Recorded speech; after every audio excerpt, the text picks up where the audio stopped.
আসসালামু আলাইকুম প্রিয় শিক্ষার্থীরা, আশা করি সবাই ভালো আছো। আমিও ভালো আছি আলহামদুলিল্লাহ। আজকে আমরা টেন্স নিয়ে আলোচনা করব। টেন্স নিয়ে আমাদের ভীতি খুব ছোটোবেলা থেকেই আমাদের শিক্ষক মণ্ডলীরা বলে আসছে যে আসলে টেন্স হলো ইংরেজি গ্রামারের মূল ভিত্তি বা ইংলিশের মা বাবা। টেন্স না শিখলে কিচ্ছু হবে না, তোমাদেরকে দিয়ে কিচ্ছু হবে না, যদি টেন্স না শিখতে পারো ইংলিশের কিচ্ছু শিখতে পারবো না। এ ধরনের অনেক কথাবার্তা আমরা শুনে আসি টেন্স নিয়ে। তো আসলে টেন্সটা জটিল কিছু না, আমরা ছোটোবেলা থেকে এই ধরনের কথাবার্তাগুলো শুনে আসলে টেন্স নিয়ে আমাদের ভীতিটা আরও বেড়ে গেছে। তো টেন্স খুবই সিম্পল একটা জিনিস, খুব কঠিন কিছুই না। এবং শিক্ষকরা যে কথাগুলো বলে থাকে যে আসলে টেন্স অনেক গুরুত্বপূর্ণ একটা জিনিস, এটা সত্যি। টেন্স সত্যিই অনেক গুরুত্বপূর্ণ একটা জিনিস। এই কারণে আমাদের আসলে টেন্স নিয়ে জানাটা খুব জরুরি। তো টেন্স নিয়ে জানতে গেলে আমাদের যে জিনিসটা জানা উচিত আসলে সেটা হলো একটা সেন্টেন্স, একটা ইংরেজি সেন্টেন্স দেখে বুঝে নেওয়া উচিত যে আসলে এটা কোন টেন্সে আছে। তো এতটুকু যদি আমরা বুঝতে পারি তাহলে মূলত আমাদের টেন্স নিয়ে আর কোনো সমস্যা হওয়ার কথা না। তো আজকে আমরা সেই জিনিসটাই শিখব। একটা ইংরেজি সেন্টেন্স দেখে কিভাবে বুঝবো যে এটা আসলে কোন টেন্স আছে। তো আমরা মোটামুটি সবাই জানি যে আসলে টেন্স হলো 3 প্রকার: প্রেজেন্ট, পাস্ট এবং ফিউচার। তো প্রেজেন্ট টেন্সের মধ্যে থাকে হলো প্রেজেন্ট ইনডিফিনাইট টেন্স, তারপরে প্রেজেন্ট কন্টিনিউয়াস টেন্স, এটাকে আবার অনেকে প্রোগ্রেসিভ টেন্স বলে থাকে। ঠিক একইভাবে আবার প্রেজেন্ট ইনডিফিনাইট যেটা, ওটাকে সিম্পল প্রেজেন্ট বলে থাকে। তো প্রেজেন্ট ইনডিফিনাইট কিংবা সিম্পল প্রেজেন্ট যেটাই বলো না কেন, তারপরে প্রেজেন্ট কন্টিনিউয়াস টেন্স বা প্রোগ্রেসিভ টেন্স যেটাই বলো না কেন একই। এরপরে আছে প্রেজেন্ট পারফেক্ট টেন্স, তারপরে আছে হলো প্রেজেন্ট পারফেক্ট কন্টিনিউয়াস টেন্স। একইভাবে পাস্টের 4টা এরকম আছে, ফিউচারেরও 4টা এরকম আছে। টোটাল টেন্স আসলে তাহলে 12টা। তো আমরা আজকে এই 12টা টেন্স কীভাবে বুঝবো একটা সেন্টেন্স পড়ে সেটা শিখব। তো দেখো এখানে আমি টেন্স উপরে হেডিংটা টেন্স লিখছি, তারপরে 5টা বিষয় লিখছি। আসলে এখানে প্রেজেন্টের পাশে একটা হাইফেন দিয়ে লিখছি ভার্ব 1, এরপরে পাস্টের পাশে হাইফেন দিয়ে লিখছি ভার্ব 2, তারপরে কন্টিনিউয়াস এর পাশে হাইফেন দিয়ে লিখছি বি প্লাস ভার্ব 4। আর ভার্ব 4টা কী জিনিস সেটা আমি এখানে আসলে ব্র্যাকেটে লিখে দিছি। ভার্ব 4টা আসলে ভার্বের আইএনজি ফর্ম। তারপরে আছে পারফেক্টের পাশে হাইফেন দিয়ে লিখছি হ্যাভ প্লাস ভার্ব 3।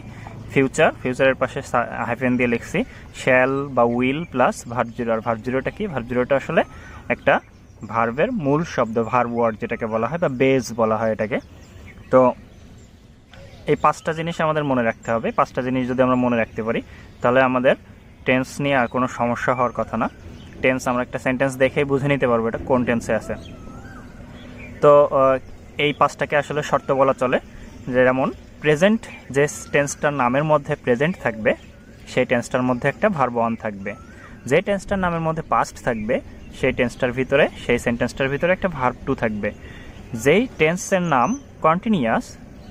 টেন্সের নামের মধ্যে একটা কন্টিনিউয়াস থাকবে সেই টেন্সের একটা সেন্টেন্সের মধ্যে অবশ্যই বি প্লাস ভার্ব 4 থাকা লাগবে। যেই টেন্সের নামের মধ্যে পারফেক্ট শব্দটা আছে সেই সেন্টেন্সের মধ্যে হ্যাভ প্লাস ভার্ব 3 থাকা লাগবে। ভার্ব 3টা আসলে আমরা জানি, তারপরেও বলি। ভার্ব 3টা হলো পাস্ট পার্টিসিপল ফর্ম, একটা ভার্বের পাস্ট পার্টিসিপল ফর্ম। এরপরে যেই টেন্সটার নামের মধ্যে ফিউচার শব্দটা আছে সেই সেন্টেন্সের মধ্যে একটা শ্যাল বা উইল প্লাস ভার্ব 0 থাকা লাগবে। তো এই 5টা জিনিস আমাদের মনে রাখতে হবে। 5টা জিনিস মনে রাখতে পারলে আমরা সেন্টেন্সটা দেখেই বুঝে নিতে পারবো এটা কোন টেন্স। চলো কিছু এক্সাম্পল দেখে নেওয়া যাক। এখানে দেখো আমি টোটাল 7টা এক্সাম্পল লিখছি। তো 7টা এক্সাম্পলগুলোর মধ্যে আমরা 7 রকম টেন্স পাবো। তো আমরা একটা করে দেখা যাক আমাদের কোন সেন্টেন্সটা কোন টেন্সে পড়ে সেটা আমরা দেখে নিই। প্রথম সেন্টেন্সটা লিখছি I had been playing when she came. দেখো সেন্টেন্সটার মধ্যে আমাদের ভার্ব কী আছে আমরা একটু দেখে নিই।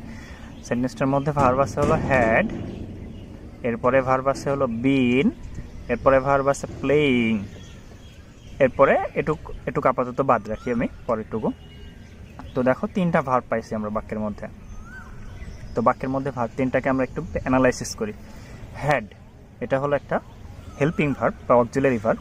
তো হ্যাডটা আছে হ্যাভ ভার্বের পাস্ট ফর্ম অর্থাৎ ভার্ব টু। দেখো প্রথম যে ভার্বটা পাইছি সেটা হলো ভার্ব টু পাস্ট ফর্ম। তার মানে এটা আমাদের দেখো আমাদের পাস্টের নামের মধ্যে ছিল একটা ভার্ব টু থাকা লাগবে। সুতরাং প্রথম যে সেন্টেন্সটা আমি লিখছি সেই সেন্টেন্সটা অবশ্যই কোনো একটা পাস্ট টেন্স। 4টা পাস্ট টেন্স আছে, তার মধ্যে কোনো একটা। আচ্ছা, তারপরে ভার্বটা আছে বিন। আমরা এটা সবাই জানি যে হলো এটা একটা বি ভার্ব, এবং বি ভার্বের কোন ফর্ম? বি ভার্বের পাস্ট পার্টিসিপল ফর্ম অর্থাৎ ভার্ব 3। আচ্ছা, দেখো পূর্বে কিন্তু হ্যাভ ভার্ব পাইছি একটা, তারপরে কিন্তু একটা পাস্ট পার্টিসিপল ফর্ম পাইছি, ভার্ব 3 পাইছি। অর্থাৎ এটা হলো এই যে হ্যাভ প্লাস ভার্ব 3 থাকবে কোন টেন্সে? পারফেক্ট টেন্সে। অর্থাৎ আমরা প্রথম ভার্বটা দেখে বুঝছিলাম এটা হলো একটা পাস্ট টেন্স। তারপরে পরের অংশটা নিয়ে দুইটা হ্যাড এবং বিন যখন পড়ছি তখন আমরা এটা বুঝতে পারছি এটা হলো পারফেক্ট টেন্স একটা, অর্থাৎ পাস্ট পারফেক্ট টেন্স। পরের শব্দটা পড়ি, পরের শব্দটা ভার্বটা হলো প্লেইং, এটা হলো আইএনজি ফর্ম। আচ্ছা, দেখো পূর্বে কিন্তু বি ভার্ব আছে, বি এবং আইএনজি ফর্ম থাকে কন্টিনিউয়াস টেন্সে, অর্থাৎ সেন্টেন্সটা হলো পাস্ট, তারপরে পারফেক্ট, তারপরে কন্টিনিউয়াস। অর্থাৎ সেন্টেন্সটা হলো পাস্ট পারফেক্ট কন্টিনিউয়াস টেন্সের একটা সেন্টেন্স। আমি একটু লিখে ফেলি, পাস্ট পারফেক্ট কন্টিনিউয়াস টেন্স। আচ্ছা, পরের সেন্টেন্সটা দেখি। পরের সেন্টেন্সটা লিখছি I will be eating that time. এখানে ভার্বগুলো আমরা খুঁজে বের করি। উইল হলো একটা ভার্ব, বি হলো একটা ভার্ব, এবং ইটিং হলো একটা ভার্ব। এখানেও 3টা ভার্ব পাইছি আমরা। আচ্ছা, উপরের ওই সেন্টেন্সটার জন্য একটু কথা বলি। এখানে পাস্ট পারফেক্ট কন্টিনিউয়াস টেন্স মূলত আসলে একটা সেন্টেন্স দিয়ে হয় না, এখানে একটা ক্লজ দিয়ে হয় না, এর জন্য আরেকটা ক্লজ লাগে। তো এই ক্লজটা আসলে বাড়তি সেই ক্লজটা, এছাড়া কিছুই না। আমাদের মূল পাস্ট পারফেক্ট কন্টিনিউয়াস টেন্সের স্ট্রাকচার এতটুকু, হ্যাড, বিন এবং আইএনজি ফর্ম। আচ্ছা, যাই হোক, আমরা পরের সেন্টেন্সটা আসি আবার। তো এখানে 3টা ভার্ব পাইছি আমি, উইল, বি এবং ইটিং। আচ্ছা, উইল থাকে কোন টেন্সে আমরা জানি? উইল থাকে হলো ফিউচার টেন্সে, সুতরাং এটা কোনো একটা ফিউচার টেন্স। আচ্ছা, বি উইলের পরে তো, আচ্ছা ফিউচার টেন্সের শর্ত ছিল উইলের পরে ভার্ব 0 থাকবে, তাই এখানে দেখো বি ভার্বের ভার্ব 0 ফর্মটা আছে, সুতরাং এটা একটা ফিউচার টেন্স। এরপরে বির পরে যে আছে ইটিং, আইএনজি ফর্ম, অর্থাৎ বি এবং আইএনজি ফর্ম থাকে কন্টিনিউয়াস টেন্সে, সুতরাং এটা হলো একটা ফিউচার কন্টিনিউয়াস টেন্স। আমি সংক্ষেপে লিখছি ফিউচার কন্টিনিউয়াস টেন্স। আচ্ছা, পরের সেন্টেন্সটা she had taken the money. এখানে ভার্ব কি পাইছি আমরা দেখি একটু। হ্যাড একটা ভার্ব এবং টেকেন একটা ভার্ব। হ্যাড হলো কোন ফর্মে আছে? এটা ভার্ব কততে আছে? এটা আছে হলো ভার্ব 2 অর্থাৎ পাস্টে, সুতরাং এটা কোনো একটা পাস্টের টেন্স। তো পাস্টের 4টা টেন্সের মধ্যে কোনো একটা আমরা দেখি। পরের ভার্বটা কি আছে? টেকেন আছে ভার্ব 3-তে। আচ্ছা, পূর্বে হ্যাভ এবং পরে একটা ভার্ব 3 থাকবে, পূর্বে হ্যাভ পরে একটা ভার্ব 3, এটা আছে পারফেক্টে, অর্থাৎ এটা পাস্ট পারফেক্ট টেন্স। সেন্টেন্সটা হলো পাস্ট পারফেক্ট টেন্স। আচ্ছা, পরের সেন্টেন্সটা আছে he has written a letter. দেখো সেন্টেন্সটার মধ্যে ভার্ব আছে হলো হ্যাজ এবং রিটেন, 2টা ভার্ব আছে। তো হ্যাজটা হলো হ্যাভ ভার্বের ভার্ব 1, অর্থাৎ আমাদের এটা একটা ভার্ব 1 পাইছি, সুতরাং কোনো একটা প্রেজেন্ট টেন্স। আচ্ছা, প্রেজেন্ট টেন্সের পরের ভার্বটা দেখি। পরের ভার্বটা আছে রিটেন ভার্ব 3। আচ্ছা, হ্যাভ এবং ভার্ব 3 থেকে কোন টেন্সে আমরা জানি? এটা হলো পারফেক্ট টেন্স, অর্থাৎ এটা হলো প্রেজেন্ট পারফেক্ট টেন্স। আচ্ছা, এরপরে সেন্টেন্সটা আই অ্যাম এ স্টুডেন্ট। আচ্ছা, এখানে ভার্ব আছে কি আমরা একটু দেখি। এখানে ভার্ব আছে শুধুমাত্র এম। তো এই সেন্টেন্সে ভার্ব আছে শুধুমাত্র এম, একটাই ভার্ব, এবং এটা হলো বি ভার্বের একটা ফর্ম, এবং সেটা বি ভার্বের ভার্ব 1 অর্থাৎ প্রেজেন্ট ফর্ম। আমরা দেখি প্রেজেন্ট ফর্ম ভার্ব 1 থাকে প্রেজেন্ট টেন্সে, অর্থাৎ এটা শুধুমাত্র প্রেজেন্ট ইনডিফিনাইট টেন্স। যেহেতু আমাদের এখানে এই 5টার বাইরে আর কিছু নাই, সুতরাং 5টার বাইরে যেটা আমাদের এই শর্তগুলোর মধ্যে 5টার বাইরে কিছু নাই, কিন্তু আমাদের টেন্সের মধ্যে 5টার বাইরে একটা নাম আছে বাড়তি, সেটা হলো ইনডিফিনিট টেন্স। সুতরাং এটা সিম্পল প্রেজেন্ট টেন্স, এটা হলো প্রেজেন্ট ইনডিফিনাইট টেন্স।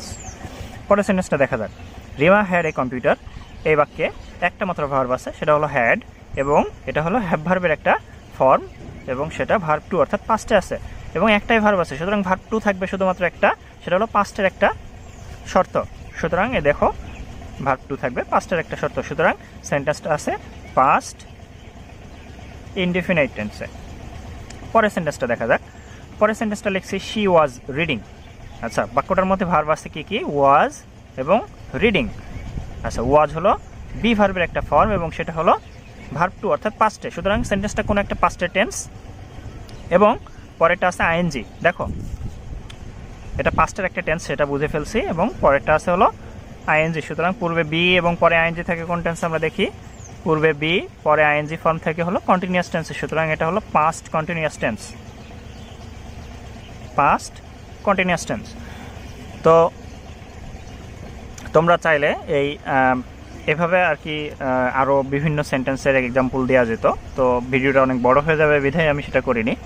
তোমরা চাইলে এরকম বিভিন্ন এক্সাম্পল তৈরি করে নিয়ে বা বিভিন্ন বই থেকে কালেক্ট করে নিয়ে এই 5টা শর্ত দিয়ে তোমরা আইডেন্টিফাই করে ফেলতে পারবা সেন্টেন্সটা কোন টেন্সে আছে। তো প্রথমেই বলছিলাম যে আসলে একটা এই সেন্টেন্স দেখে যদি বুঝে উঠতে না পারি এটা কোন টেন্সে আছে, তাহলে আসলে টেন্স সম্পর্কে আমরা কিছুই জানি না। তো এই জন্য আমাদের টেন্সের বেসিক যে ধারণা, টেন্স আসলে আমাদের ইংরেজি গ্রামারের জন্য লাগবে যেখানে, সেটা হলো সেন্টেন্সটা বুঝে পড়ে বুঝতে হবে যে সেন্টেন্সটা কোন টেন্সে আছে। তো এটার জন্য আমাদের এই 5টা শর্ত মুখস্থ থাকা লাগবে, জানা থাকা লাগবে। তোমরা চাইলে ভিডিওটা এখানে পজ করে নিয়ে 5টা শর্ত লিখে নিতে পারো, তুলে নিতে পারো। তো এই ছিল আজকের মতো। সবাই ভালো থাকো, সুস্থ থাকো এবং বাসায় বসে পড়ালেখা করো।